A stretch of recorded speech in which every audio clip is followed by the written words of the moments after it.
today we are going to start the partial derivatives and the notations. So this content is including the topics homogeneous function of degree n, total derivative of composite function, Euler's theorem, and also the concept for the Jacobian. So let's start with the definition for the partial derivatives. If z equal to fxy be a function of independent variables x and y. So here x and y are independent variable. They are not depending upon each other, right? These are independent variable. Then the first order partial derivatives of z are partial derivative of z with respect to x because this z is depending upon x. And also partial derivative of z with respect to y as it is also depending upon y. So we are having the partial derivative of z with respect to x and also with respect to y. Then is the second order partial derivatives of z are. We can also derivate this again with respect to x, which can be written as the second order partial derivative of z with respect to x, and also the second order partial derivative of z with respect to y. Right? We can also derivate partial derivative of z with respect to x with respect to y. So it becomes partial derivative of z with respect to y and x.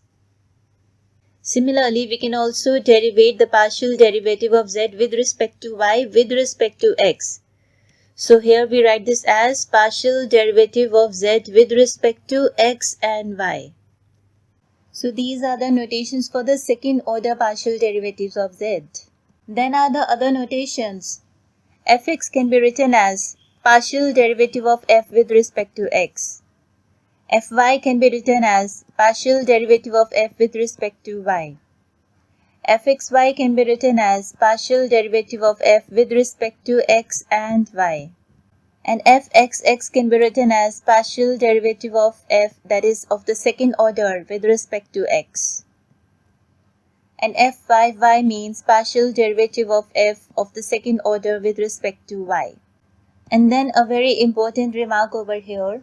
The following notations are extensively used in the study of partial derivatives. So this P, Q, R, S, T are the restricted ones for the complete content of the partial derivatives. So what is P over here? It is partial derivative of z with respect to x. Please remember this. Q is partial derivative of z with respect to y. R is partial derivative of z with respect to x of the second order. T is partial derivative of z with respect to y of the second order. S is partial derivative of z with respect to x and y. Please remember these, it is very important to note. We always use this. Then is the homogeneous functions of degree n. A function z equal to fxy of two variables x and y is called homogeneous functions of degree n. If it is expressible as, now when do we call that? This z is a homogeneous function of degree n. If z can be expressed as x to the power n into the function of y divided by x. So if I am having the function of this format y by x and also x to the power n multiplied with this, then we say that this z is a homogeneous function of degree n. Right? Okay. Then is the Euler's theorem. If z equal to fxy is a homogeneous functions of x and y. Homogeneous function, which means is if z can be expressed as x to the power n into the function y divided by x, the function of the format y divided by x of degree n. Then Euler's theorem is x is multiplied with partial derivative of z with respect to x plus y is multiplied with partial derivative of z with respect to y equal to n into z. This is your Euler's theorem. Right? Okay. Next is the total derivative of composite function. So let z equal to fxy be a function of two variables, where this x is again further is a function of, let's say, t. And y is also a function of t, let's say xi t. Right? Then we write dz by dt. If I am going to derivate z with respect to t, then this can be written as partial derivative of z with respect to x into dx by dt, because here further x is depending upon t, right? Plus partial derivative of z with respect to y into the derivative of y with respect to t. So this is how we can find the derivative of z with respect to t. Please remember that z is depending upon x and y both.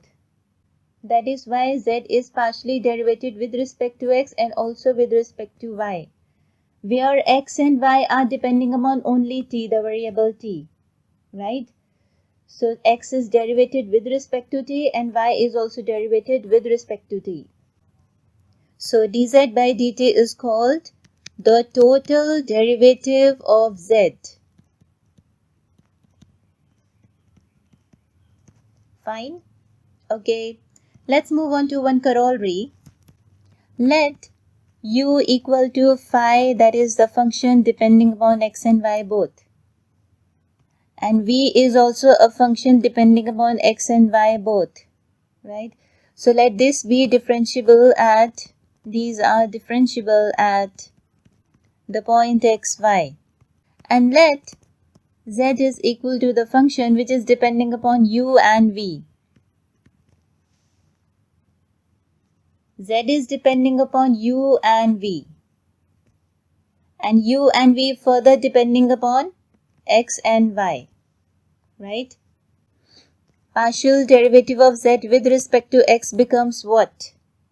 Now here u is depending upon x, right? Z is depending upon u. So partial derivative of z with respect to x can be written as, we start from here, partial derivative of z with respect to u into, because u is depending upon two variables, so here also we write partial derivative of u with respect to x. Then plus partial derivative of z with respect to v into partial derivative of v with respect to x. Here we are derivating with respect to x, right? Similarly, partial derivative of z with respect to y can be written as, again we have to start from here, partial derivative of z with respect to u into partial derivative of u with respect to now y, plus partial derivative of z with respect to v into partial derivative of v with respect to y. Because here u and v are depending upon two variables, that is why we are using the sign partial derivative, right? Here z is depending upon two variables, but x and y depending upon only one variable. That is why here the sign is written as simply the derivative of x with respect to t. Here d denotes the derivative, right? Derivative of x with respect to t. Derivative of y with respect to t. Here z is depending upon two variables, but these two variables further depending upon again another two variables, x and y both. So that is why we are using the sign partial derivative. So this sign represents the partial derivative. Partial derivative of u with respect to x, partial derivative of u with respect to y. Similarly, the partial derivative for v with respect to x and y. Have you noticed the difference? Yes? Okay. Next is the derivative of implicit function. Now, if a function y of x is defined implicitly by the equation fxy equal to 0, suppose, then we write df by dx equal to, f is depending upon two variables. So start from here, partial derivative of f with respect to x into derivative of x with respect to x, right? Plus partial derivative of f with respect to y into, because y is a function of x, so we write here derivative of y with respect to x. Is it okay? Fine? Yes? Now because this function is equal to 0, so its derivative is also equal to 0. df by dx is 0, right? So from these two we get partial derivative of f with respect to x. This becomes 1 plus partial derivative of f with respect to y into dy by dx equals to 0. So this is the equation we are getting after derivating the implicit function, right? Okay, what happens if I consider the function depending upon 3 variables and also a, b, 2 constants, where this a and b are constants. These two are constants and z is a function of these 2 variables, the independent variables, right? And I need to derivate the first equation with respect to x and also then with respect to y. So this equation is differentiated partially now, right? So on partially differentiating first equation with respect to x and y respectively, we get first I'm derivating this with respect to x. So this is the equation. Let's derivate this partially with respect to x. So what we get? Start from here. The partial derivative of f with respect to x into dx by dx plus partial derivative of f with respect to y into dy by dx. Can I write this? Is it valid or not? Is y is depending upon x? No, because x and y are, it is given that x and y are independent variables.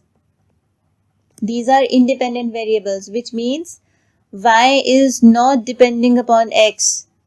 That is dy by dx is 0 here, right? So we have to remove this term. Don't write this term. And take this dx by dx as 1 only. So I'm using plus sign now here. Okay, let's move further on. Partial derivative of z with respect to x into partial derivative of z with respect to x. Yes, because z is depending upon both x and y. So we write here partial derivative of z with respect to x, right? And because a and b are constants, so their derivative is with respect to x is 0. So we stop here. So this is equal to 0. Now if you remember, what are the variables p, q, r, s, t defined to be as? We have defined this p to be the partial derivative of z with respect to x, right? So I'm replacing partial derivative of z with respect to x with p. So we get partial derivative of f with respect to x plus p into partial derivative of f with respect to z equals to 0.